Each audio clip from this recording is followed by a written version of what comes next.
All right, this is the EDS Council. I have been joined by several people with EDS of their own variations.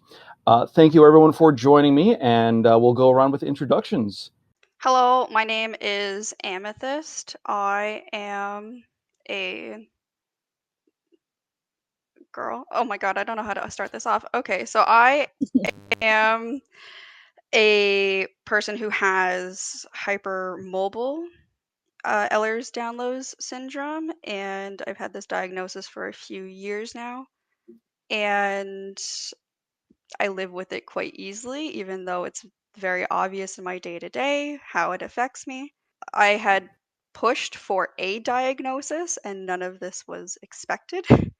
I had no idea what Ehlers-Danlos syndrome was before my diagnosis, and being able to advocate for myself and my friends in order to get their diagnoses for illnesses that they have, whether it is EDS or not, is something that I try to strive through with like coworkers, like acquaintances, friends, because it's what my friend did with me and allowed me to know what I had.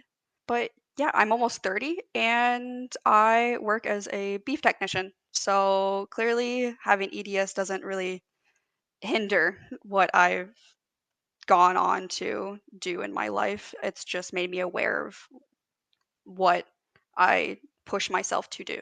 Oh, I'm a 21-year-old student athlete from Poland. So I used to train my professionally martial arts from judo to Krav Maga and Muay Thai. And now, currently, I am on the verge of exhaustion. So I think I will stop competing for a while now. I have been diagnosed with the hypermobile kind, actually through the book, because while reading Orpling, I came to a very sad realization that the symptoms actually, which the main protagonist suffered from, had actually resonated with me at some point. And I went to several doctors, was misdiagnosed a couple of times, mostly with some digestive issues like IBS, and then with POTS. But then I finally found the right one, the right doctor a couple months ago, and I was diagnosed with the hypermobile kind. Hi, I'm Sadie Cable Queen. I am a 21-year-old student, a master's student actually, and I was diagnosed with hypermobile EDS slash hypermobility spectrum disorder about a year ago. I've been fighting for this diagnosis for upwards of 5 or 6 years, but we've known something wrong since I was tiny. Yeah, it's been quite the fight, but it wasn't growing pains and I wasn't crazy. It was actually something wrong with me. It was amazing to finally get that diagnosis and figure out that I wasn't crazy, because definitely got told that a lot. Hello, I'm Shad. I'm 24 years old and I do a lot of physical work, be it on the construction sites or substituting in preschools. I have not been officially diagnosed with EDS, but when I went for a private doctor's office for other checkups, when I offered my hand for blood to be drawn, the doctor looked at me, said, "You have EDS," and asked about other symptoms. I have very stretchy skin. Of course, my joints are hypermobile, and it mostly affects my legs. Hi, I'm Viri. I'm 37, so I'm a bit older than the rest of you. I got diagnosed with hypermobility EDS actually about 15 years ago now. But I'd been suffering with it since I was about 16. It affects me in pretty much all of my joints, from like slipping ribs to spines to fingers and things, and I am no longer able to work because of it. In fact, I'm currently housebound basically because of it, waiting on my wheelchair.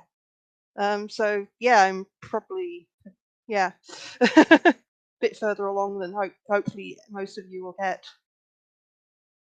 I do hope that goes well for you. Fingers crossed. Sorry about that. I'm the one in charge of the whole thing, and I forgot to turn my bloody phones off. All right. Before we get too into this, just because I myself had never heard of Ehlers-Danlos before Fourth Wing, it doesn't sound like it's really out there in the public consciousness. So I'm wondering, can each of you break down a little bit what it's like to live with EDS and EDS symptoms? Typically, EDS is a zebra disease. I follow a lot of the Ehlers-Danlos Society, and their mascot is a zebra because there is in the medical space the analogy when you hear hoofbeats, you think horses, not zebras, but in this case, it is indeed a zebra. And in doing my post Ehlers-Danlos syndrome is not one thing. It's a bunch of different syndromes that are put together into one. It's an umbrella term. So there are so many different things that you can have as part of it. So I have like the chronic pain, which is more specifically like my headache, because my most unstable joint in my body, unfortunately, is the one that connects my head to my neck, like my head to my spine, and that's where most of my pain stems from. And before I was diagnosed, I was living my life at a constant like yellow. So what my neurologist really stressed to me is not to think of pain on a 1 to 10 scale because of how arbitrary it is, and to start thinking about it and talking about it on a green, yellow, red scale depending on how much it affects my day-to-day life. And I was living my life at a minimum, like on the best days, a yellow, and on my worst days, a black. I've had to like get taxis to the hospital because my pain was so severe that I would look at my knife drawer in my kitchen and know that decapitation was a lot less torturous than what I was going through. Going through that really spurred me to know that I have a problem and it needs to be solved. And the medications that my neurologist started me on after diagnosis was like neuropathic pain medication. And the first time I took it and I felt no more joint pain, I couldn't stop crying because I didn't know what it was like to live without pain on an everyday basis. And my skin, like scar tissue, your skin scars differently with EDS because it is a collagen disorder. It affects like every aspect. So my skin, when it's healing, it doesn't heal properly. So I have like huge scars from just mosquito bites because they don't heal properly. They look different. They stick out. I also like they have different reactions, and like this is a day-to-day thing. This is not something that pops up every now and then. Like it's there every day, and it doesn't go into the background. It doesn't lend itself to be forgotten. It's one of those disorders that does get worse with age because that collagen is just not repairing itself properly. It's not connecting properly. Like it takes a lot longer to heal for things. The joint fatigue is real. If I overwork myself, my joints are really going to feel it the next day and I won't be able to do anything. And it's not like you use a muscle, it aches, it gets stronger because it's aching. Like, no, I use my joints, it aches, it's weaker because I used it so much, that kind of thing. My journey every day is not getting better. It's management and identification of my symptoms and being able to limit myself when I need to and not pushing myself to the point of fatigue because that's just going to set me back. Hearing from what you've been saying, my case is not as severe as the other ones. Well, in most cases, I try to ignore that I have it. I know that I'm one of the few lucky ones that can actually live through the pain and be able to actually train properly, which I know is not very common. I didn't have any luck. I hit the jackpot with all the symptoms from joint hypermobility. I have very frequent dislocations or subluxations where my shoulders suddenly pop out. There is probably like 10 instances a week that I dislocate my fingers or my toes. The joint pain and creaking joints are just, I got so used to them that they are like on daily basis. Like I try to ignore them, but they're still there. The dizziness, right? The extreme tiredness. For a very long time I thought that was because I trained so much, right? Twice a day, like 6 days a week. I thought that it came from there, but it turns out even like professional athletes don't get as tired as me. It wasn't even heartbreaking as an athlete who had to like be at a certain weight category to actually be able to keep the weight, but it was soul shattering at some point because I knew I could never compete, because I knew I couldn't keep the weight category I was supposed to be at, where I would get so much nausea every day that I couldn't function properly. The pain, where I thought it was like just soreness from training, from constantly working out, or getting beaten because I did combat training for years and years. But it turned out to be actually like one of the symptoms, because for a very long time I thought it was like everything that was happening. I kind of connected it to training and I thought it was normal. And well, turns out it was just a bigger issue. But I still have a lot of like breathing problems with my lungs, right? I do run ultra marathons, which is not only a big toll on my lungs, but also on my joints. So I also have to accommodate which knee braces to wear, which like finger braces to wear, how many, what are they called? Kinesiotaping.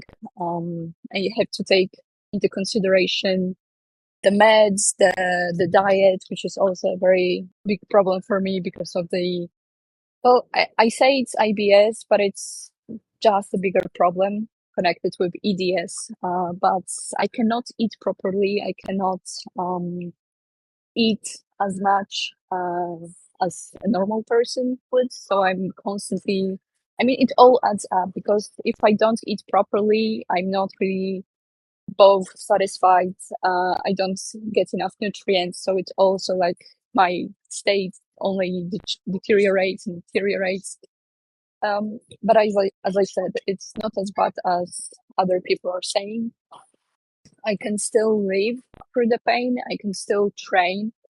And I still think like if I hadn't started training as young as I did, because I started training really young, I wouldn't be as fit as I am now. But it's still challenging as hell, especially being an athlete who wants to be proud of their overall performance. I mean, it's been a struggle for years now. Yeah. So for me, living with this, I thought it was normal for a very, very long time. It was actually when I got to college. I started in 2020, but I actually moved in 2021. And that year I had my first roommate. And she was like, you know, your joints aren't supposed to move like that. You're like actually freakishly bendy. And I was like, I thought this was normal, because the syndrome is genetic. And so my mom is like that, and my little brother is also like that. And so I just grew up thinking, oh yeah, this is normal. Passing out sometimes when you stand up, completely normal. Turns out it wasn't.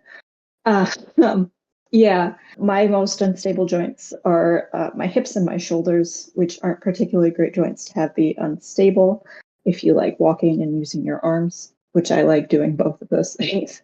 I also deal with a lot of GI issues. It was actually funny, the day the Discord was made, I was actually like right as it was made and I was added into the server, I was sitting in the hospital having a gastric emptying test done. And turns out I do in fact have gastroparesis because of this, which is really difficult. Sometimes so every time I eat, basically my stomach just doesn't digest the food for about an hour.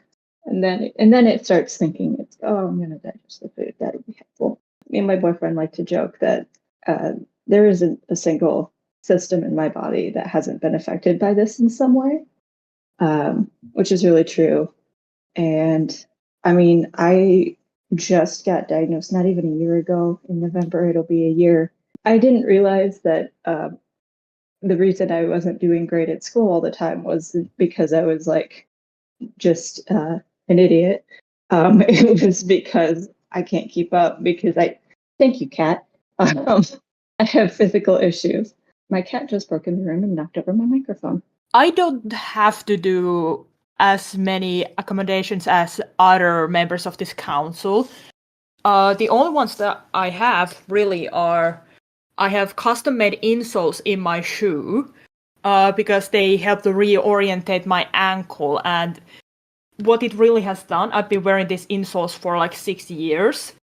It has definitely cut down the amount of money I use for shoes. I also have a wrist support, and I have not been using it as of recent, but because the weather is getting cold here in Finland, autumn is here, I was actually surprised that when I woke up today and I had wrist pain, so I had to use that. Otherwise, as said, I do a lot of physical work, and the way I can keep up with the work is by doing physical therapy exercises. I have not always been doing them because I've been to physical therapy a few times as a teenager, but it was not really laid down to me in a way that I understand how important the exercises are. So it's only now in my mid-20s that I've started actually doing muscle exercises, building up the muscle strength and core in order for me to keep up with my hobbies. I really do love hiking, and I've noticed that since I've started, actually training my muscles, the way I walk is much better. I don't have to keep looking at my feet to keep my balance, and I can do longer hikes as well. So, yeah, for me, EDS is a state of constant adjustment. So, let's say I take my years at university. I started uni with a slightly dodgy knee. I left being told that I was never going to get hired because of my inability to do field work because of a health and safety risk, which after you only need one helicopter rescue because you dislocated your knee in the field to realize that, yeah, they've probably got a point. Barring the constant dislocations and subluxations, which are partial dislocations, not full ones, if that helps. Those are daily. So yeah, the chronic pain is in pretty much every joint because of it. Because with EDS, you don't need a lot of people will need a reason to dislocate something. So they've fallen funny or they've pulled something. I can do it sitting still. Something will just fall out, which is not necessarily painful, but the actual injury itself is not painful, but it wears on your connective tissues and your muscles and things, because once you dislocate something once, it's a lot easier to do it again. And this adds up over the years and years and years. So yeah, this is how I've reached the point where I got a dumb amount of painkillers, and the pain team kind of shrug and go, we've actually ran out of new things to try on you, because Ehlers-Danlos also can make medications act weirdly for you. So some people are more resistant to anesthetic, for instance. That's a fairly common one. Some people are more resistant to opiates. So the morphine after surgery might not work. I also have circulation issues, which is a fun one, where your fingers go white in even the slightest of cold weather, because you just lose the circulation in your extremities. So for those, I've got compression gloves. My crutches are old enough to drink in America now, actually, because I've had them that long. It's adapting every single day to waking up and going, okay, what have I got to deal with today? What's my situation? Did I wake up and my shoulders were out of socket? Okay, so I'm probably not lifting heavy things today. Am I waking up and I'm well, not pain-free, never pain-free, but am I functional enough to do stuff today? Okay, cool. It's having to think about how every single thing you do is going to affect you. It's a highly variable, but for me, it's a waiting game of how long have I got to do things until it gets to the point where I can't. And thank you, everyone, for sharing that. But let's see if we can't have a little bit more fun by making fun of a book. So, starting on with the opening questions here.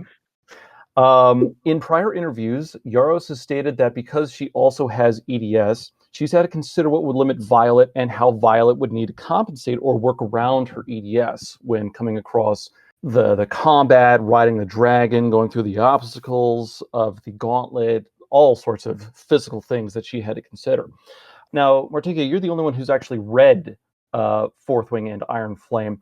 Would you say that she approached Violet with realistic depictions, problems, and solutions regarding Violet's EDS? From what you've been able to pick up from the reviews, would you say that Yaros has approached Violet's issues with realistic depictions and solutions? Personally, I feel like the intention does not come across on the text that's written on the pages as much as it does come across in the interviews. For me, I had to check how old the character was again, because for me, at least from the quotes that people have been putting around, that it seemed like someone in like their teens, just where EDS might be first presenting. I had to check Her that actions too. don't seem to me like someone who's been living with it for a while. You tend to be a lot more careful. You like I'm used to functioning pain. Are you asshole? Like the pain isn't like what people think of as chronic pain. Chronic pain being your brain doesn't, your nerves are just firing off randomly. No, you're in pain because you've actually got injuries. Working through them on those injuries is not a good idea. Yeah, it seems like she's writing a character who's just got it or just learnt about it, not someone who's supposed to have had it for years. Right after I got my diagnosis, and I was about the same age as she is in the books when I got my diagnosis right around then. I remember for a while I was like, no, I need to, I'll just pretend that this doesn't exist, and I'll just keep going, and I'll pretend like I'm fine. I'm 20. I can do whatever. I'm supposed to be invincible. And I ended up hurting myself a lot more. And I feel like that's what comes across in the book is like, she doesn't want any accommodations. She just wants to kind of just like go for it. She wants to be like other folks and just kind of go. And like, I get that mindset. But like being like a little over a year, or like being down the line now, about a year down the line now from that diagnosis and everything. Yeah, no, I know better. From what I've seen of the book so far, the problem that I have is that it's mentioned so infrequently in terms of like the size of the book and the mentions of her having chronic pain and such and how it affects her life, that it's more on the reader to remember that she has a chronic illness and not Yaros actually describing how the chronic illness affects her. And the solutions that I've seen are not ones that Violet has had an active role in trying to fix. And I know that might be because she is like in her early 20s, and you tend to think that you're invincible at that age because you're just out of being a teenager, like you can power through it. But even when she is constantly aching, constantly getting hurt, she does nothing to stop that. And instead, she spends days and days, and like every day, she's doing training with both Zayden and Imogen, which leads her to completely feel like over fatigue herself, and that's not getting better. So she's not getting better because of that. The fatigue is not making her stronger, it's making her weaker, and it hasn't clicked in her. Yeah, so I would say that she did a fairly good job at depicting what the struggles would look like with somebody who faces EDS. I mean, in certain points, the disease, the illness looked like it was being idolized because Violet seemed to like push through the injuries, and it somehow resonated with me because I tend to do the opposite of what would be expected of me, is to take the responsible decision and to, I don't know, give up or leave the course I'm racing or leave the whole competition. So I can only say things from my perspective, as I only got the diagnosis after reading the book. So I don't really remember that much from the book, but I can say that the depiction that was in the book was far more realistic than I expected from any type of fantasy book. I still think that Violet's physical limitations, like joint dislocations, subluxations, were commendable. I mean, Raros did a commendable job portraying them, but she still missed out a few things. So I feel like that some readers may feel that the depiction wasn't entirely comprehensive, because from my point of view, the one of the most common symptoms of EDS is any kind of digestive issues. So I think it was really underrepresented because I struggle every day with any kind of digestive system issues, and it's a far more bigger struggle for me than joint dislocations.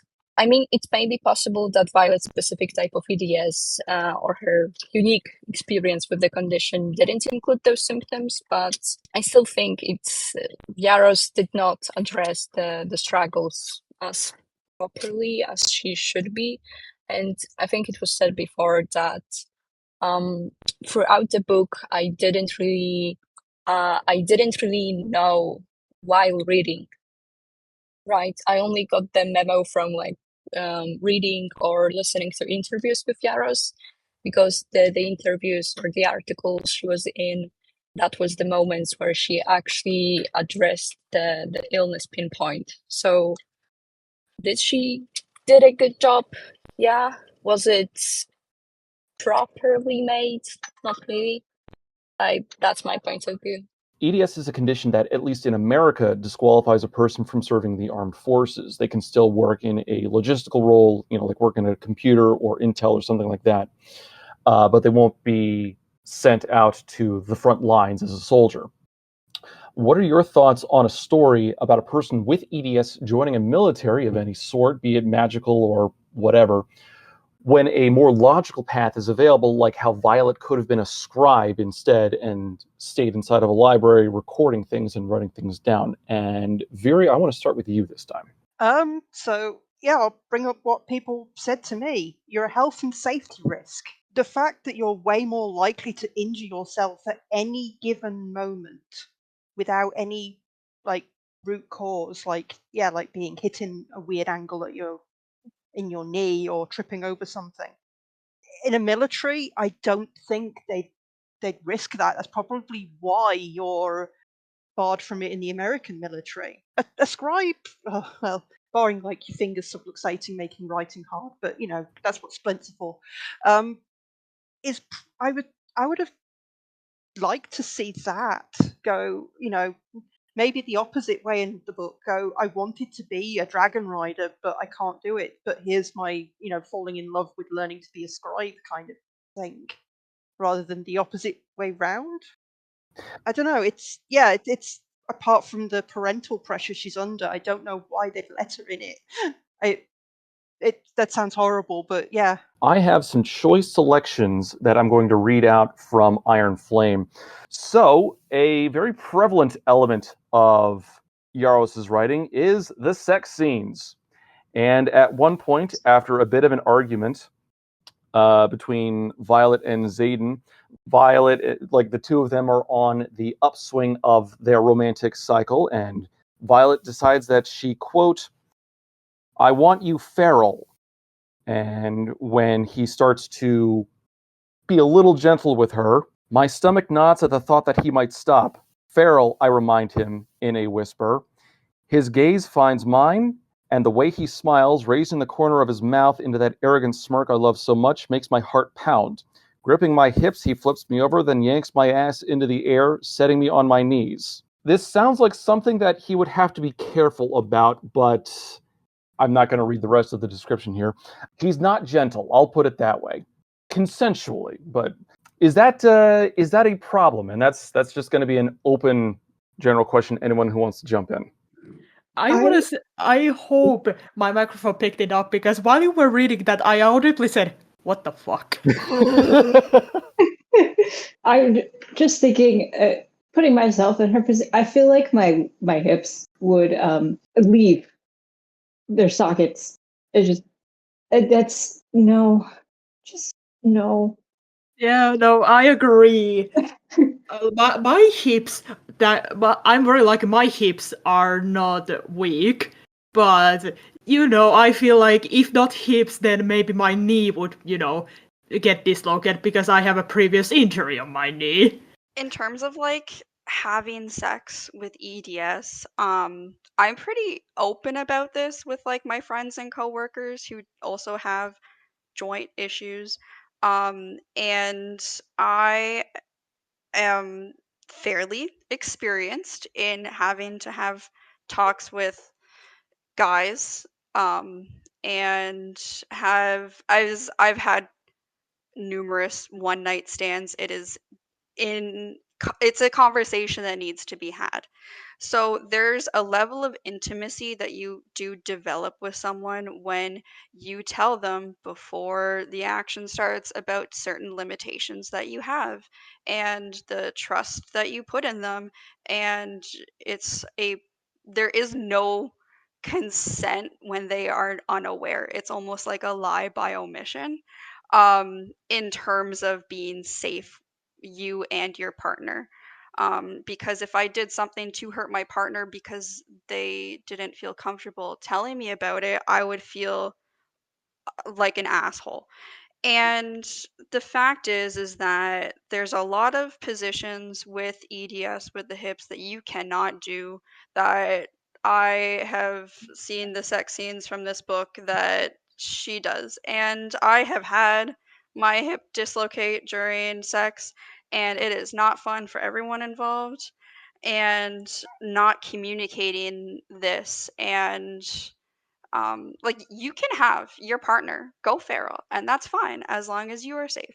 There's no like safety words that I see that are talked about, which is completely necessary whether you have a health issue or not. Safety words are always a thing, and I have had to use safety words in my time with like boyfriends and partners and such, which they 100% stop immediately, and we have to figure out, like, was it the position, was it just an awkward angle? And a lot of the times, like, no position can be held forever, but it's that communication that I don't see in this book between the protagonists, and that I'd like to see, especially with joint issues. And that just like pulled me out of the realism, because I'm like, this person is supposed to have joint instability. Like, why is it just like one position of missionary for like a sex scene, or like just one position, or like only two positions? And it's like, how much time is going by in this scene, because I cannot relate to this. Viri, Martinka, either of you have something you want to throw in, or do you want to skip? Oh, I'm so ace it's not funny. So I think Cool. my only remark would be about the bruising. I bruise so easily, and I get so many different sounds and different bruises. I did not even think about the whole bruising issue, because I bruise very easily, and Oh yeah. I've had some very questionable bruises from, maybe lifting a box or maybe lifting a child. oh yeah, it's to play the game of, where did I get that bruise from? What did I do? Yeah, like I was working at a festival. I was building the festival area, and I have no idea where I got a bruise from, but I got a good 20 centimeters in length bruise on the back of my leg. Before that gets too much more awkward, we'll move on to the next one. So, at one point in the plot, it turns out that Violet, Zayden, and about half the school leaves the school in order to stop the venom, because word about that gets out. And part of the plan requires teaming up with Griffin Riders. Unfortunately, the only way they can do this safely is by transporting the Griffin Riders from from where they are to somewhere far off in the east. That requires climbing through a mountain pass. I am a little concerned about the length of the hike, though, because it is it's described as a narrow pass that the Griffins can barely stand in. And my brow furrows as I study the steep trail. It's not the narrow path or even the Griffin traps Brennan described that worry me, but my own endurance. 12 hours of constant climbing is going to torture my knees and ankles. Yeah, that ain't No. happening. Doesn't okay? No, Just no. doesn't It's she? just not happening. Doesn't she describe having like dizzy spells, or she would pass out? I have Yeah, that. Yeah, I mean, I have done that. Like Yeah. stairs? No. 12 hours of climbing? Are you kidding me? like her ankles are going to be gone. She will not be able to move for the next few days if she doesn't do a major injury on the way. Especially if she does not have any support on her joints. Yeah, she's not. That's just not going to happen. Sorry, it's just not 12 hours. No. So I've been like an avid hiker for 20 years now, because I did Girl Guides and Scouts, and I continue to do Scouts. In Ontario, there's a provincial park called Killarney, and there's a hike called the Crack, and it is one of the worst hikes I've ever been on, because various reasons. It's just not a good quality trail. But the thing is that you have like really quick elevation changes, and it somewhat is described close to this passage, where at one point you do have to go through a narrow crack between two ginormous skyscraper size like granite boulders after like a steep uphill climb. The entire hike is a 4-hour hike there and back. And I had so much trouble doing it. It wasn't really my joints that was the issue. It's that I almost fainted like 6 times through the hike, because going like up the boulders and the rocks and like a 30% vertical climb at one point, it was just terrifying.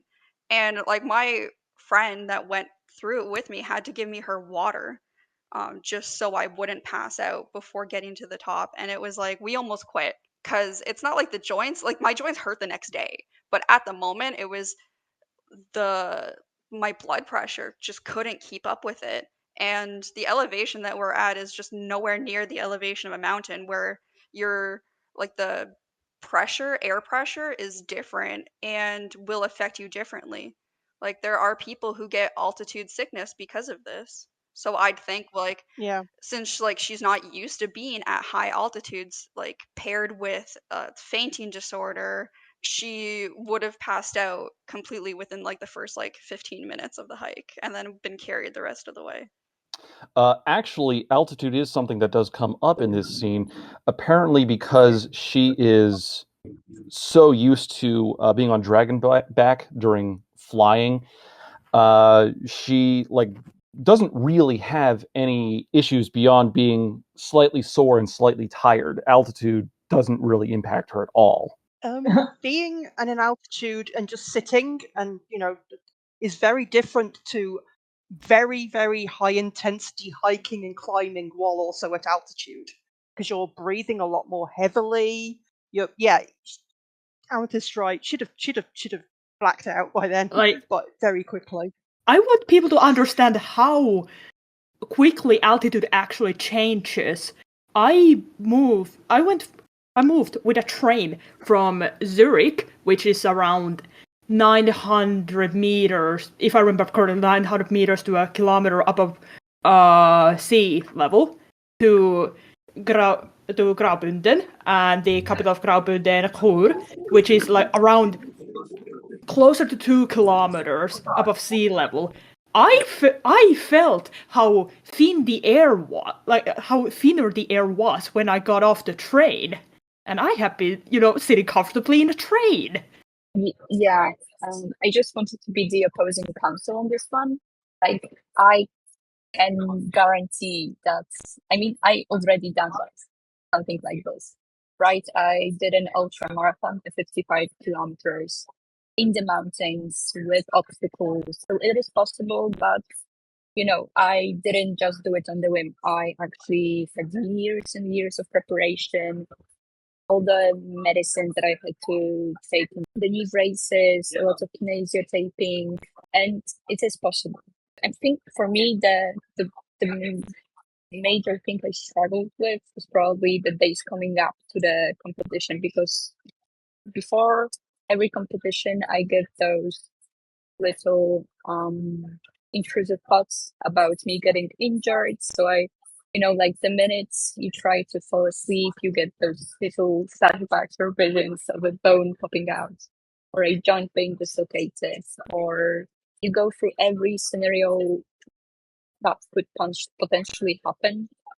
But as I said, it is possible, but I am again on the lucky side of being able to do the things that I do. So like the 12 hours would be possible, but damn, you got to train for it, right? Yeah, like with her no experience, on like 6 months of training, however she did like for the first year, it probably wouldn't be possible. Yeah, because she's like realistically, she has. I'm not going to get the timeline exactly right, but only slightly over a year, and I would say less than a year and a half of actual military training under her belt by this point.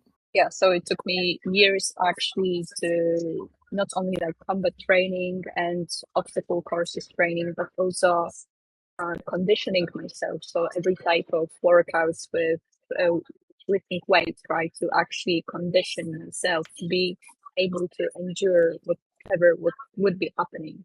You need to put a lot of effort to actually be able to get decent results. No, like you said, the training's like probably the big important part. I mean, an average person probably couldn't do a 12-hour ultra marathon without years and years and years in training. And by the way, congrats on that. Well done. Thank you. Kudos. Yeah, actually. But yeah, no, it's. Sorry, Barry, I interrupted. No, you go. You go. I was going to nerd out real quick. Like, Martika, you said 55K with obstacles. Was that a Spartan race? No, but it was pretty similar because in Poland we have a Polish company. But I did run a Spartan race, and let me be honest, it was one of the easiest I've done. Oh, now you're showing off. Yeah, I can't do a 50K Spartan race. But I did a 21K with obstacles, a Spartan one in the mountain region of Poland, South Poland. The only problem I had is that it was actually so foggy and it was raining and it was like 12 or 14 degrees Celsius outside and I was freezing my ass off. So that was like my main struggle. That's amazing. Well done. Exceptional stuff. Moving on though, Martika, this is the one that I really wanted to get your input on, specifically because you had mentioned that you did Muay Thai. Now, this is a particular combat scene a little more than midway through the book. This is after all the Griffin Riders, most of the Griffin Riders, get safely to the new location where they're reassembling everything for plot reasons. Now, one of the Griffin Riders is actually Zayden's ex-girlfriend. Oh my God. Appropriately named Cat because she is a catty bitch. And during a sparring match between herself and Violet, Violet delivers a curiously effective blow that doesn't sound right. I see red and throw every ounce of my rage into the punch I deliver to the side of her ribs, right where Zayden taught me to stab. And then I draw back and do it again, savoring the dull sound of the crack of her ribs and the jarring pain that shoots through my hand along my wrist and up my arm because I know I just delivered 10 times worse. Martinka, I'm not, you know more about combat than I do, so I want to get your input first. So I did Muay Thai for around 6 years, and I remember my first ever training and learning how to punch. The first ever training, I dislocated 6 fingers. The first thing is that a person without any experience, without hours, 10,000 hours of training, wouldn't be able to throw a punch like that. Well, besides the fact that, it takes years of combat training to actually be able to keep a sturdy mind and the mindset that it takes to actually be present in a fight, not just raw dog it and throw random punches. I've learned, or rather, I was taught how to punch properly. So I only had one instance of dislocating my wrist somehow while throwing a punch, but I've never done it without boxing gloves, right? So I cannot really speak from a bare knuckle fight. Still, even with the boxing gloves on, it's still challenging because you can feel the pain. Today's day, I struggle with so much nerve damage in my hands that I can barely write. From what I gathered through the book and Hammered, she's really frail and breakable. She wouldn't be able to break bones like that. Not with a opponent who is healthy, well fed, trained, and who has some kind of experience. I figured it would be something like that, because the breaking the bones seems like a step too far. I mean, I'm sure you can learn how to fight to some degree. I don't know about breaking somebody's ribs and then throwing another, because this is all bare knuckles sparring. Yeah, let me tell you, like ribs, if you're not a guy, especially if you're like Violet or me, and you weigh around like 55 kgs, I don't know how it's that in pounds, I don't speak American. So sorry. So it is not possible to break ribs with just a punch, a kick probably, not with a punch, right? Well, later on, Violet is on patrol with a couple of others when they get attacked by an evil dragon named Solus, who is evil for plot reasons. At one point, Violet, they're able to blind Solus, so he's not able to fight them effectively. But Violet does still take a pretty bad hit at one point. Solus roars, swinging his hind end around. A shape comes swinging for me, and I make out the thicker part of his tail in the dim light a second before it slams into my stomach, sending me flying and breaking the stream of lightning. I'm airborne, nothing more than a projectile as I fly backwards, hitting my ass, then my back, and lastly my head against the ground with a crack. So, how's her skull not broken if it cracked? A fair question. I'm presuming she's. No shit, that. Just as from a human standpoint.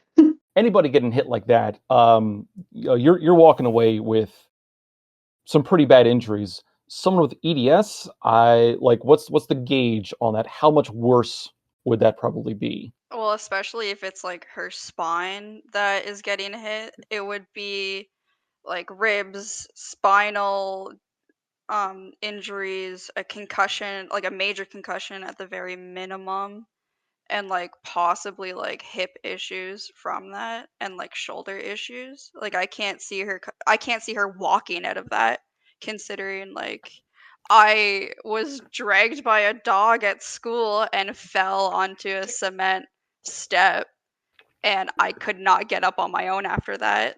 I've walked around with 2 slip discs for a while, but you don't unless you absolutely have to. And there is nothing in your brain apart from pain when that's happening. So if the follow-up sentences are, I'm getting out of there because I'm going to die if I don't, and I'm in so much agony I cannot fight anymore. Yeah, sure. But yeah, she's probably done something absolutely vile to her spine and requires magical healing ASAP before she's up to do anything but trying to wish for death. Like, okay, so I'm thinking about it from physics. So if she was like knocked off a dragon and airborne, and now she's descending at 9.8 meters per second, that's a lot of force that's impacting on her spine. I know that's really funny to think about. Like, I can't imagine her being conscious after that. Like, that's at least like a few seconds of being blacked out where you have no control over anything, like any like powers, because you're not conscious to have control over them, right? It does seem like she gets not fully knocked out, but certainly dazed. She and Andarna are able to kill the dragon on the next page, though, so she's fine. Plot armor is what I would kind of call that. Yeah. Yeah. She's got a plot back brace. Amazing, I want one. It makes me kind of wonder what the worst injury Yarrow's actually had. Because there's a certain point of injury where you're non-functional. You can't. I mean, your brain blocks it out later. You don't have memories of the actual injury event anymore. But yeah, there is nothing but pain because your body's going emergency, emergency, red alert, red alert. And that sort of being thrown in the air and onto concrete or equivalent would do that. So yeah, it makes me wonder what if Yarrow has the experience to write about it. I think she Not in had, like a bad way. I mean, a lot of people don't, which good for them because it's horrible. But yeah, it makes me wonder. I think she had like a reconstructed shoulder when she was like very young, and I think like from what I gathered from her interviews, that was her most severe injury so far. Yeah, I wouldn't say a reconstructed shoulder is lying down and wishing for death level of pain. Not to downplay it, but things like really horrendously severe migraines or prolapse discs or things that you have to weight bear on to move. So like when your hip goes and you have to walk on it to get somewhere. That's the level I'm thinking of injury she's going to have, and your brain won't focus on anything but that. You can't do anything but deal with it. I have to call someone else has to call the ambulance now because I can't speak. I'm just going to generalize this last one just because during the climax, Violet undergoes all sorts of acrobatic feats that, personally speaking, I would not be willing to attempt.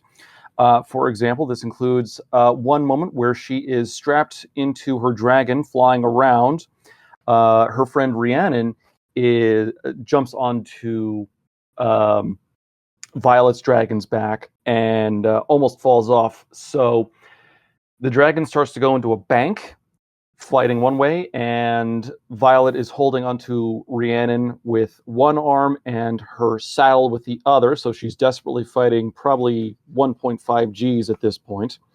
At one point, she jumps from one dragon to another dragon. We don't know what the actual distance was for this. But this is all in midair. And one of the requirements for graduating is being able to do what's called a rolling dismount off of a dragon. So basically, your dragon comes in for a landing. You run down the dragon's arm and basically go into a tumble as you hit the ground. Why would that be a mandatory thing for graduation? I don't understand that. That's so dangerous. Because it's cool. It's murder like college. The bad guy or good guys, cool guys don't look at explosions, right? Yeah. I was guys don't have joints. I was giving way too much benefit of the doubt, thinking like, oh, maybe it's some kind of a judo tumble roll, but no, not with that kind of speed. So I have giant breed dogs. I have like a Saint Bernard and a Saint Bernard mix, and I have like halters for them so they can't really pull me. And even then, there's a lot of weight behind them, so they don't actually need those muscles to pull me. So what I do is I actually have a leash that goes around my waist, because if they're on my wrist or I'm holding the leash, I'm going to get hurt. And they are the size of a person, and we're on a walk on flat ground. So I don't know how she can hold onto her saddle and another person without dislocating a shoulder and not only endangering herself but endangering her comrades. So in a situation like this is a liability, because she doesn't have the strength to hold on to someone. And or like she has the strength, but she doesn't have like the joint stability for it, because all she's going to do is hurt herself, lose feeling in probably her arm, and drop someone. Yeah, I was Is she still wearing her lace-up corset? It's the corset. That's the corset. naturally. Yeah, because that's going to affect a lot of things in this bit. Maybe it's imbued in with these- magic. like you can do gymnastics and things. It's usually like really good if you're growing up knowing you've got EDS to like strengthen your core muscles and things like that. But not in a lace-up corset, and usually not without like braces and splints and things, just to help with that extra stability. So has she got any of that, or is it just plot convenient EDS? Yeah. I have really unstable shoulder joints. And recently I was in a car with some folks and there was a suitcase in the back seat and I went to grab it and pull it forward and I dislocated my shoulder. I felt they go boop. And I went, oh, I should set this down. I put it back. And then I did it again like 10 seconds later because I thought maybe it would stay in, but it didn't. And I don't know if you guys are familiar with Adventure Time, but I feel like if I were on a dragon trying to hold a person and a saddle at the same time, it would be like Finn and I'd just lose my arm. Yeah, you'd watch your arm go off with the person. Yeah. You're like, oh, okay. Okay, so like my biggest concern when reading those or listening to those fragments was probably like the grip strength, because my fingers, like I don't really feel like they are my fingers. There are days where I have problems with just opening bottle caps, or I cannot lift a coffee cup with my one hand, right? So either she's somehow miraculously super strong for her weight class, weight category, or she spends day and night training grip strength. Because there is no way she would be able to hang on with one hand from a dragon. So I guess we'll just move on to the follow-up questions now that we've gone through everything in the book that I wanted to hit. So, from everything that you've all heard, do you believe EDS was portrayed well in these books? Was it portrayed realistically? What could have been done better? What could have been done for it to be portrayed better? Oh boy. I feel like from what I heard, EDS is more for narrative convenience rather than the reality that the main character lives with. What she struggles with is very extreme and doesn't affect her everyday life. It's more of a token rather than reality. It feels like at some point she's describing something that's super, super like severe and like, oh, I'm dislocating and like I just can't do these things. And then other times she's holding on to her saddle and a person or like surviving literally like you're not going to survive that kind of like hit from a dragon. Like it feels like the plot armor is really thick and it protects her from like not only like bad things that happen to her, but from her own like genetic disorder.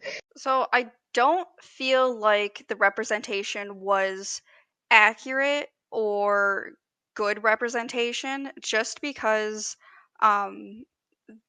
so Rebecca Yarros had an interview with today.com that I was reading, and she does mention that EDS has 13 subtypes.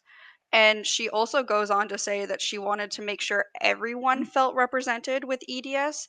But the thing is that you have 13 subtypes, you have 13 different variations of an umbrella term syndrome. So each one of those 13 has a different profile. So when you try and make everyone feel represented, you're actually not representing any of them, because you're cherry picking from these 13 subtypes into a 14th subtype that your character has, and then you're tokenizing it. You are making sure that your character has the best outcomes with the characteristics that you want based on these 13 subtypes. I think if she really narrowed in on which of these 13 she wanted her character to have, considering that hypermobile is 80 to 90% of EDS cases, then it would have been better representation of EDS as a whole, instead of just trying to make everyone represented and then making a lot of people not represented, because now it's like not accurate anymore as a whole. If you try to please everyone, you please no one. Exactly. Yeah, from what Amethyst, I didn't know about that, what she'd said in the interview. Yeah, the thing is, the hypermobile type is actually one of the least severe types of EDS. So the fact that she's got plot convenient, it disappears at such convenient times so she can do the cool action scenes and the hot sex scenes. It's like, could you not just just have hypermobility? Because that's like one step down where it can still affect you, but it's not life changing. I have got double joints. It's great, and it's just so convenient when it's there and when it's not, and it's something, it affects every single part of your life, and it's in the back of your head constantly. And from what I've heard, that's not what she's doing. I mean, part of it's because she's still pretty young and things, but she's also supposed to have known she's got this condition for ages. So, like, I think that's what I said at the start. It's, from what the showing and the telling are two completely different things. Like, that is exactly the reason I wanted to join this council, because I know my type of EDS is not that severe. It is, as said, the least type of severe, and that's what I thought Violet had, because it was such a non-issue. We got a follow-up question that will follow along with that in a moment. But speaking as a guy, I can say that power fantasies are absolutely something that we just enjoy, like going on, throwing tanks around, killing dragons, and saving the day. Guys just love that. It's kind of our bread and butter when it comes to a lot of fiction. So that got me thinking, could the portrayal of EDS in this series just be an attempt at a power fantasy for people with EDS? And if that's the case, how do you all think it fared? The issue I have with that is, and I don't know if this applies to like everybody and how everybody thinks about things, but like, I know what I'm capable of, and I know what my limitations are. And for myself, it's just over this last year, my health has gotten, or less like 3 years, my health has gotten significantly worse, and I've had to extremely limit the things I can do. And coming to terms with those limitations was really painful and difficult. And so to have a character in a book who has the same disorder, but then is able to do these crazy things with no repercussions, it almost hurts, because it's like, well, yeah, man, I wish I really, like, I used to play volleyball and I can't anymore because I tried to bump a volleyball, my thumb dislocated. It's like, yeah, I really wish I could do that, but I can't. And it's like, it almost feels like, yeah, you wish you could, but I don't know. It feels almost hurtful in a way to be like, oh yeah, no, she's got magical girl powers, and therefore everything's fine. Follow up with that, what do you think a proper power fantasy for EDS would look like if such a thing should be attempted? Or should it not be attempted? Is this just a flat out bad idea in the first place? I don't know. The biggest things I've had to come to terms with in all of this is that, yeah, this cat, stop it. This is, I'm like, I had to go to disability access service at my university and ask for accommodations. And that got me thinking, well, am I disabled? What does this mean? And over about the past year, I've come to terms with, yeah, to some extent, I am disabled. And so to ask that question is to ask a question of like, should we have like power fantasies related to disability? And I don't really know on that.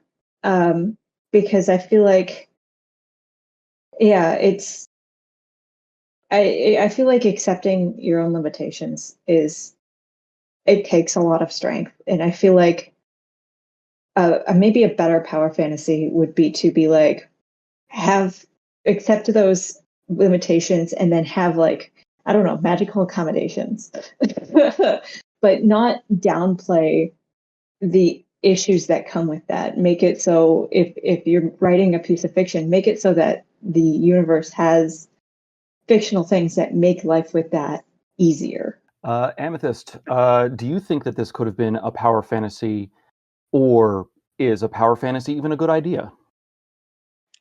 Like Seda had the idea, like, is it possible to have a power fantasy with a disabled character where, like, it wouldn't really be what is typically seen as a power fantasy, but maybe an empowerment fantasy where she goes from thinking that she is weak because of what she's gone through for the past years and through like a found family, starts to not think about herself as weak, not put her down as much.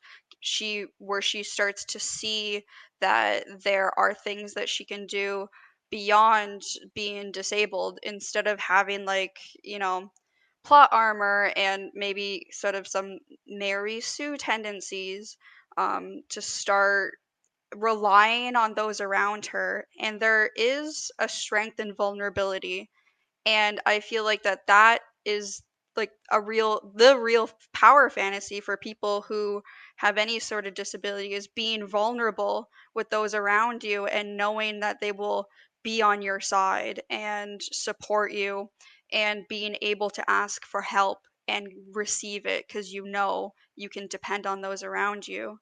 And I wish that there was more of that bonding and that connection with those around her, instead of her thinking that she can do it on her own, or that she can't trust those around her because they don't tell her everything and keep secrets and she has to go around them. And that's the kind of book that I would want to read, is, the found family, the strength and vulnerability, the achieving, the self-empowerment kind of focused like book and themes. And if there is like medical like healing in terms of like magic and stuff, have like a magical item that you have to wear that will help with your chronic illness, and then maybe she has it and it gets destroyed, and oh no, she has to deal with all these things again, and like her found family helps her through it, and like that kind of vibe I would greatly enjoy. If you have magical healing, like, where's the chronic illness in your book, right? Like, is there magic healing for chronic illness? Like, these are questions that are never answered. So I wanted to say it was a power fantasy, but I honestly just think Yarrow might have forgotten to add in the whole disability thing. I mean, if I was going to do it, I'd do it where it's like either, say, like what Martinka's been doing, where she was training for years and years and years and years to build up slowly and still has to cope and pace and plan and things. So you're still able to do amazing things, but you have to put the work in. You're, I don't know, the Rock Lee of whatever your book is and things, if you take the Naruto reference and stuff, or go in a different way and go, hi, I can't do this particular dragon riding thing, but I'm going to be an amazing tactician and general because I don't need to use my body for that. It's the sharpness of my mind. You can go, one part of my physical being's letting me down, but I've still got this to rely on. That would be an awesome, like, actual power fantasy and things. It's you can either you can't just ignore it when it's convenient. Essentially, you can either accept that it's there and modify what you're doing to cope with it, or go, okay, fine, I accept that I cannot do this, but I'm going to do this awesome thing instead. Yeah, I think, Shad, you were the one who brought up Toph from Avatar as an example of a character whose disability was more well-rounded into their lives, their everyday lives, and their abilities. If Yaros was not aiming for a power fantasy specifically, what do you think she could have been aiming for? The way, like, you had brought up Toph, and I thought that was a very good example because, Yes. for those who don't know, Toph is blind, and she's one of the most kick-ass characters in the entire show. Combat prowess, she's one of the most dangerous characters in the Avatar universe. The reason I brought up Toph is because her disability is, as I said, very well rounded. It affects her in every state of her being, the way she interacts with the world, the way she has learned to manage not her disability, but how to manage herself in the world, how to accommodate for herself. And famously in the desert episode, where she can't use her abilities, she relies on others and accepts their help. And I feel like that really is the power fantasy for disabled folks, that the disabled main character can exceed not in spite of their disability, but because they understand their disability and get the support they need in order to overcome the challenges. In an interview with Health.com, Yaros is quoted as saying, "There is not a single decision we make without taking our illness into account first, because it affects everything about how our bodies function." After everything that's been discussed thus far, would you say that Yaros took this idea into consideration when writing Violet? No. No. No. Shad, let's start with you. Could you elaborate on that? Well, I was immediately thinking about the whole dragon incident, like holding on to the saddle and while holding on to another person and not dislocating anything or having any repercussions for that action. I feel like in that moment, it's very clear that the EDS was not a consideration at all because the scene had to be cool. I feel like we said before, like her issues like come and go as it's plot relevant. It feels almost like I don't know. It's not plot relevant, but like something that'll help the plot along. It feels like it's just convenient, and it's something to make it so her character isn't overpowered. Like she has this issue, and it pops up sometimes, but only when it's not gonna. It will only when it'll make, like, if she's gonna look cool, it's not there anymore. And I feel like that's an issue, because sometimes I don't get to look cool because I'm too stretchy, and that's kind of sad. I want to look cool all the time. I honestly think Violet's EDS is the equivalent of Bella Swan's clumsiness in some regard. Character trait on the sheet. Ouch. Sorry. It's if there were actual repercussions to her actions and things, like I have to. I know this is going to pull my shoulder out, but I have to save my friend. I'll deal with it when it's after. And you actually follow up with that. But yeah, there's no repercussions to anything she seems to do with this. So it's like, yeah, it's there for characterization flavor, and that's about it. But yeah, if there was repercussions, and she took it into account and go, okay, you know what? Yeah, fine. I am going to injure myself doing this, but it's worth it. I'll deal with it afterwards. But from what I've heard, that doesn't happen.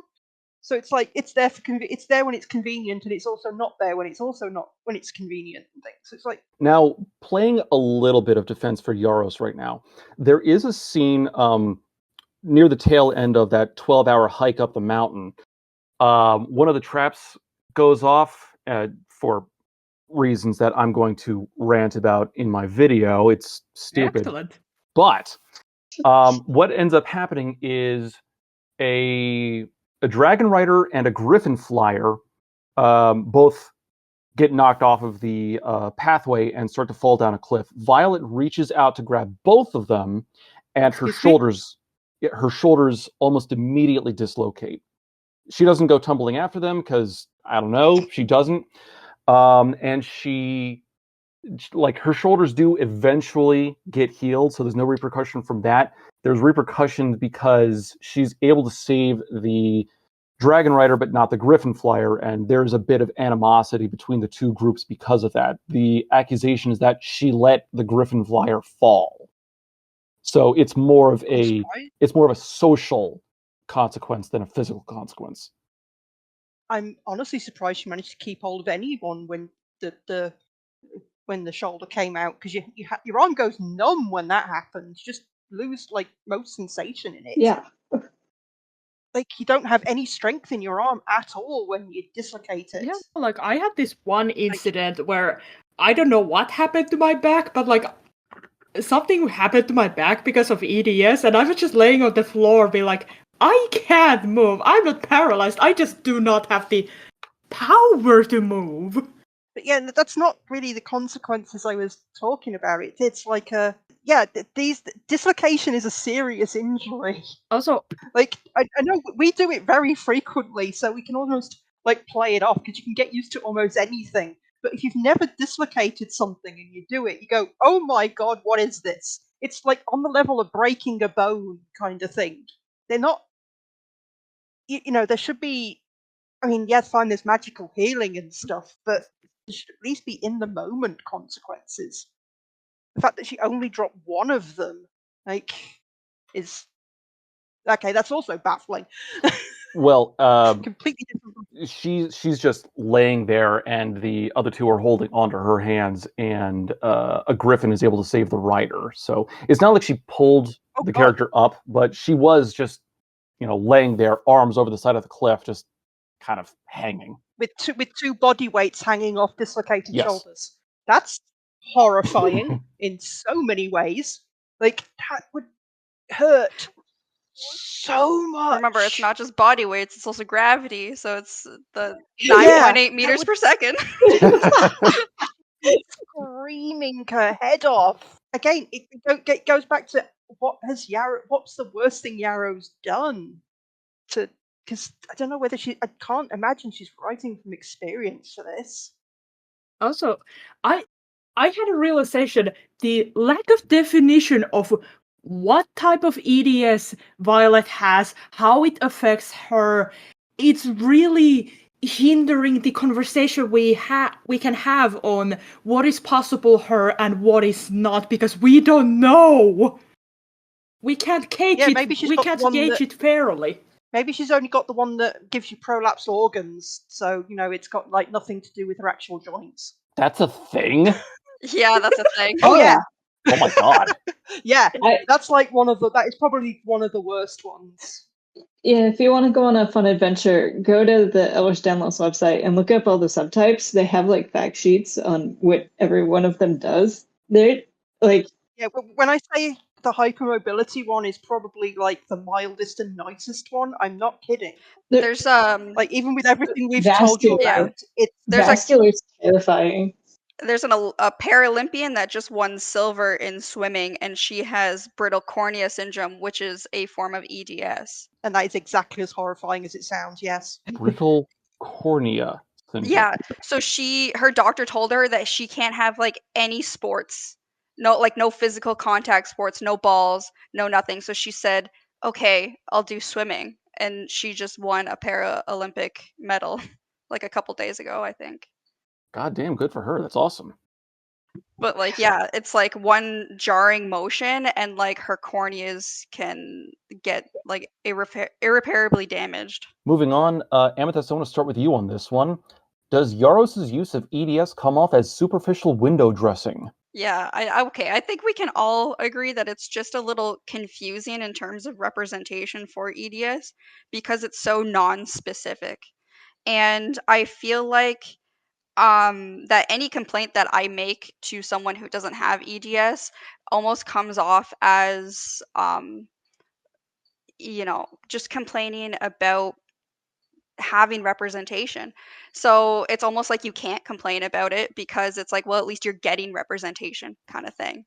And when I would like try and advocate for myself to doctors or like to any health professional, I would get pushback and pushback and pushback. And having bad representation in the media is so terrible because then people who don't have EDS start to develop misconceptions about people with EDS. And this is something like in school that I had to deal with in neuroscience because that is what I went to school for. And the amount of bad neuroscience that people know is baffling because the media pushes bad neuroscience. And it's not like it's hard to correct these misconceptions. We don't use 10% of our brain because our brain would then only be 10% of the scale that it is. But that is the misconception that is pushed onto the media. And it's almost like that for EDS. Oh, I'm worried it would become like that for EDS because the representation that we have in this book is terrible.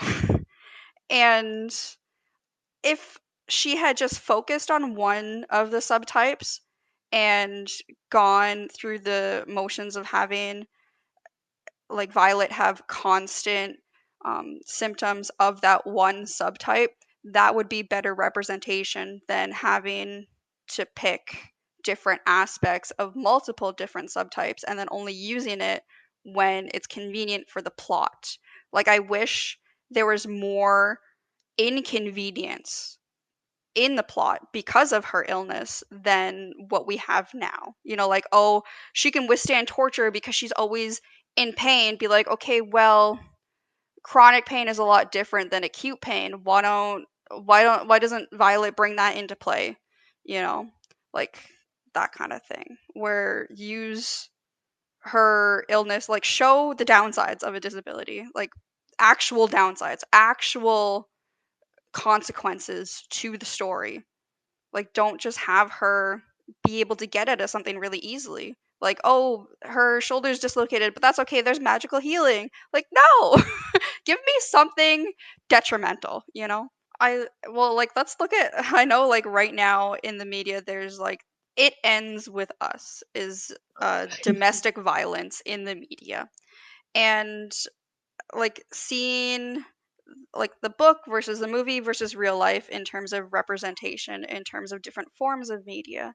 And I know like the book was written like years ago and the movie came out this year, and then like it's a constant thing that's always been prevalent in women's lives, the domestic violence aspect. And the representation has gotten better in terms of it being portrayed better in the movie than in the book because there's a lot more understanding that has gone on in society because of like the media and views on it and aspects, and openness has changed over the years. And it always starts with bad representation, and you get upset about bad representation, so then you change things and have good representation out. So I find that Rebecca Yarros, although this is not good representation, it's a starting point, because with the people who have the syndromes, that they get mad at the bad representation, and then out of getting mad you get good representation. And it's only going to progress if we have this bad representation in the media to get angry and loud about. I can imagine it's probably the only EDS thing I've ever seen in like any media. So now you go, oh, I've got Ehlers-Danlos, and they go, oh, the fourth wing thing. It's going to be that. I mean, part of it's going to be, oh, why are you on crutches or in a wheelchair? Why can't you do the thing that Violet does?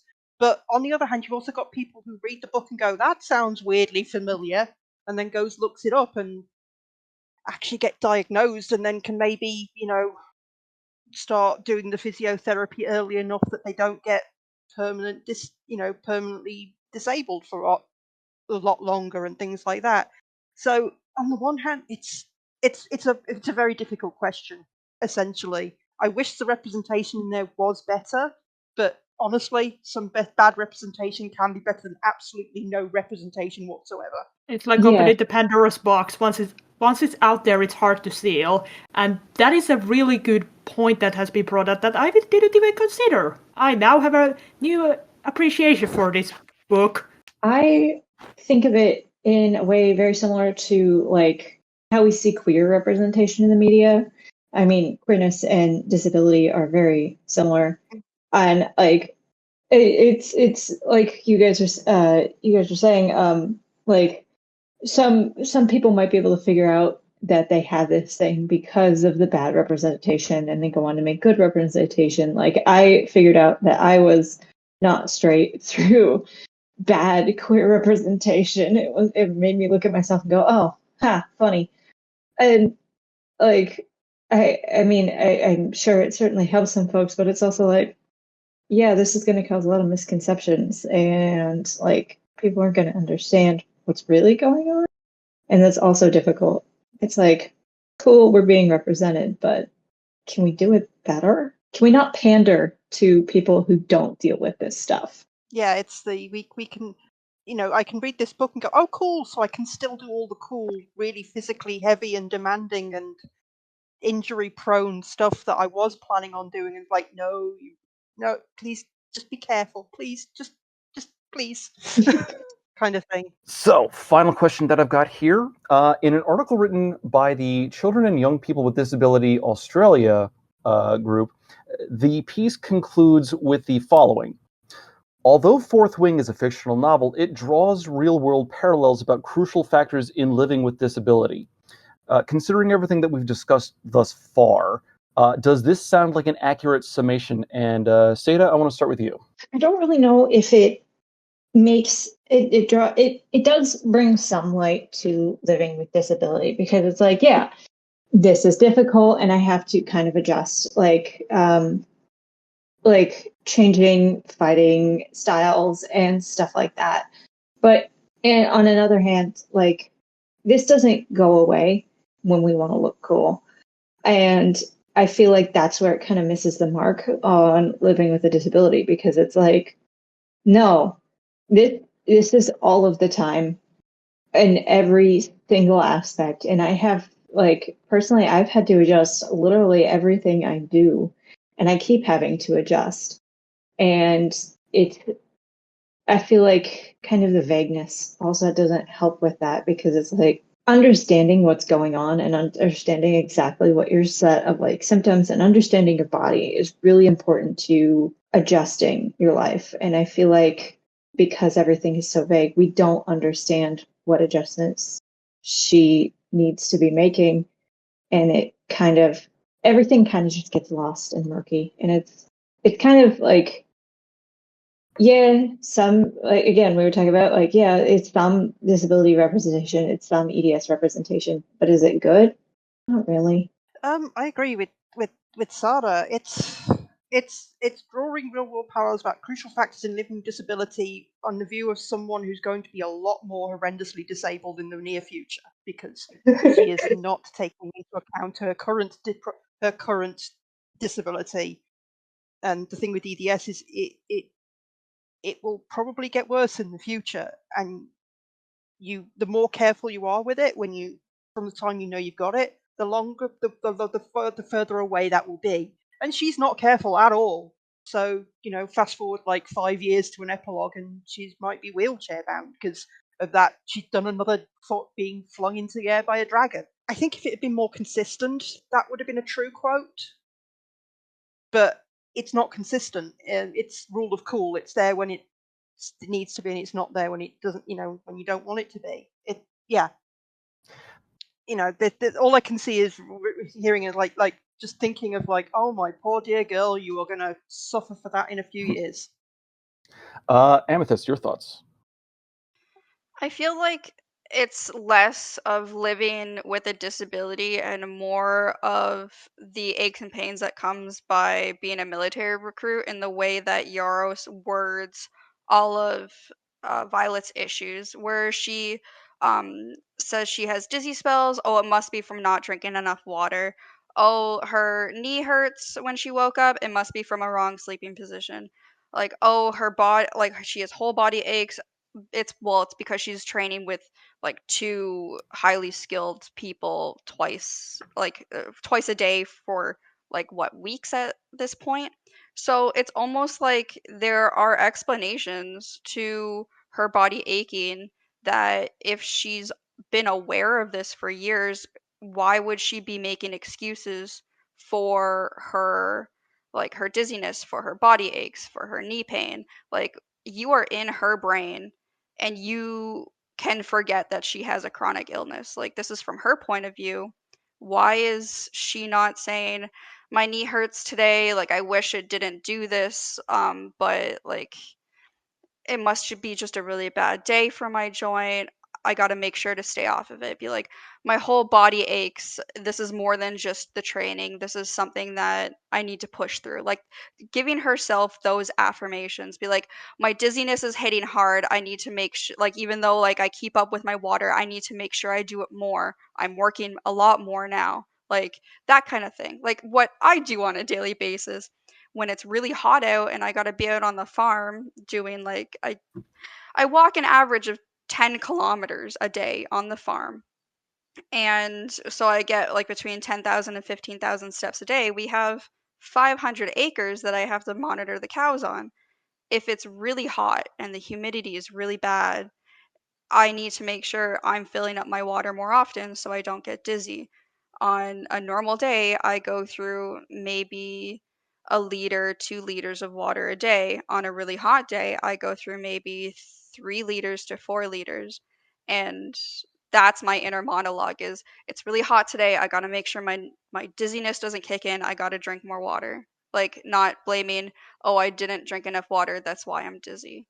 And so, like, living with a disability is living with a disability, not things that would affect everybody. Like, yes, everyone will get dizzy if they don't drink enough water, but like, you're not everyone, honey. You need to drink enough water and some more because of your disability, like that kind of thing.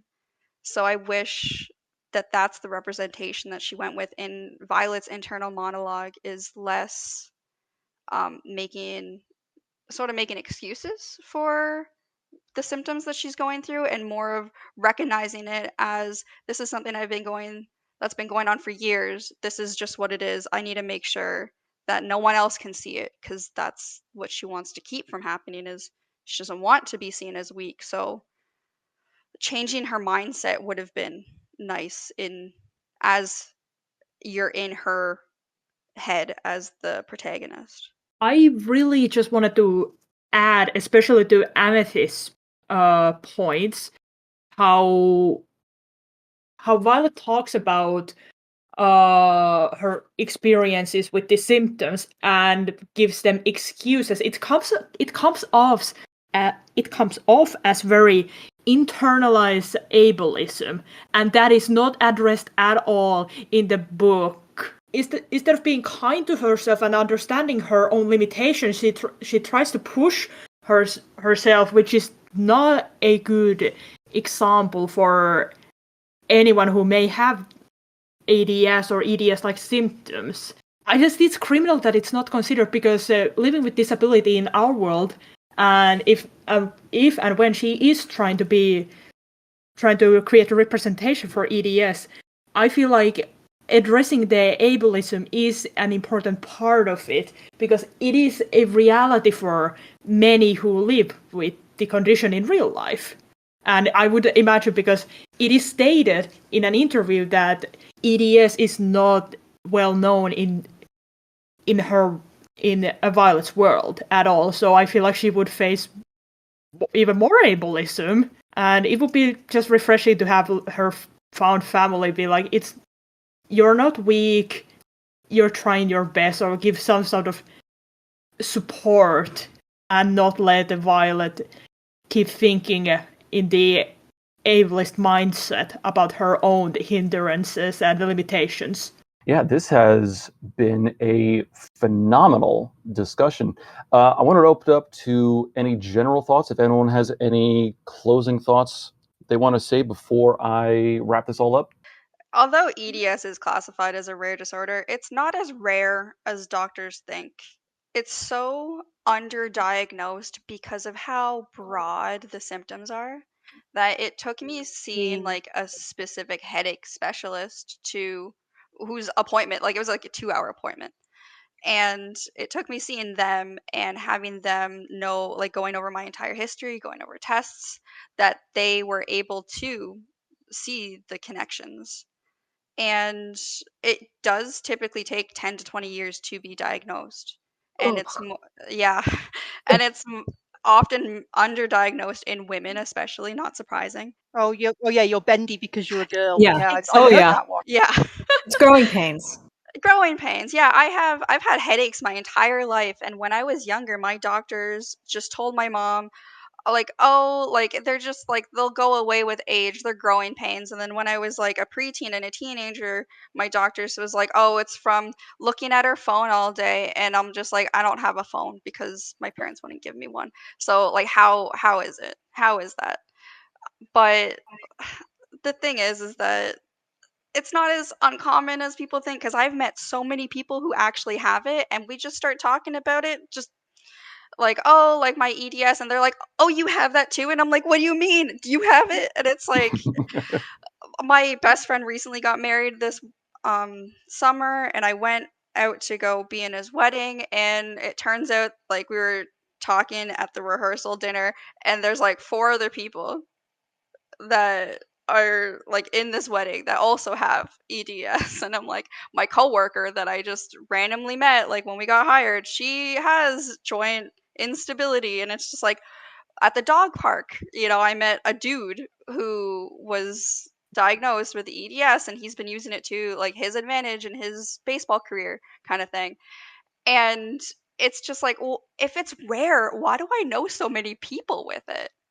Yeah, a lot of people probably have some kind of weird, I can dislocate my thumb as a party trick like I do. Yeah. I mean, Yeah. at least here in the UK, it's because the reason no one's the reason it's so hard to get diagnosed with it is because you've got to go see a geneticist to do it, which is great because the hypermobile type doesn't get diagnosed via genetic tests. But you still have to go to see your geneticist. There's like 3 people in the UK who will diagnose you with EDS. Oh my gosh, I'm actually really jealous because like there's a genetic doctor who just does genetic testing and appointments in the city that I used to live in. And I say city, it's not that big. But after my diagnosis, I asked for a genetic panel to see if I popped up on anything, and the genetic panel came back and they refused to give me a genetic test. Well, the thing is, like I said, it wouldn't do anything because hypermobile type doesn't have a genetic marker to say or not. It's you do like the Baton scale where you see which joints bend backwards, or you've got the scarring. It's like a tick list rather than a genetic test. The other subtypes you genetically test for, but not the hypermobile type, which is why it's hilarious. You've got to see a geneticist to get diagnosed with hypermobility type EDS in the UK. Don't you think that like if they did more genetic tests on people with hypermobile, they'd be able to like identify what gene it is? That's why I was confused. I'm like, okay, well, I mean, it's also entirely possible it's not just one genetic thing that's causing yeah, exactly, it. like a mix. I mean, it's genetic because you get entire families with the same problem. You're like, maybe that's a familial genetic thing, possibly. I feel like the real power fantasy for a character who is disabled is having a good doctor. Yeah.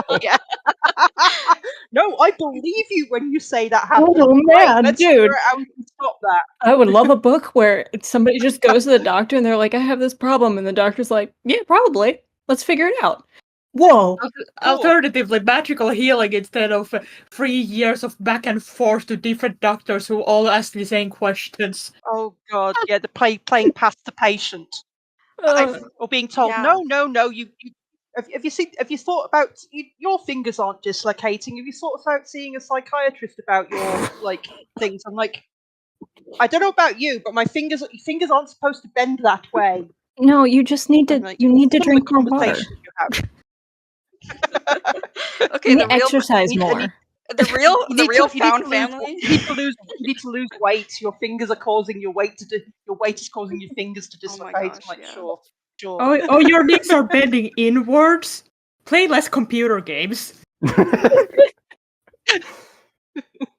I feel like the real found family is realizing that you're all, like everyone in the friend group is neurodivergent and disabled. Like And ironically, to friends we made along the way. exactly. Like it just Yeah. we just gravitate towards each other. Like surprise. I mean, it has admittedly been great to talk with other people with EDS because you can just say the most like unhinged shit, and you're like, oh no, yeah, that's fine, that's normal. It's like I found people who understand me. Like Yeah. Just nod wisely and go, yes, that sounds legit. Yeah, no, like this discussion has been really beneficial for me too, because I figured out why my neck keeps making knicking sounds whenever I walk. yeah. Take a look at have a look at spondylosis. Make sure you're not getting arthritis in your neck. It's very common with EDS. I mean, I folk, already have it in and it'll my. cause big problems later on. I already have it in my Just wrist. get an X-ray. Just get an X-ray.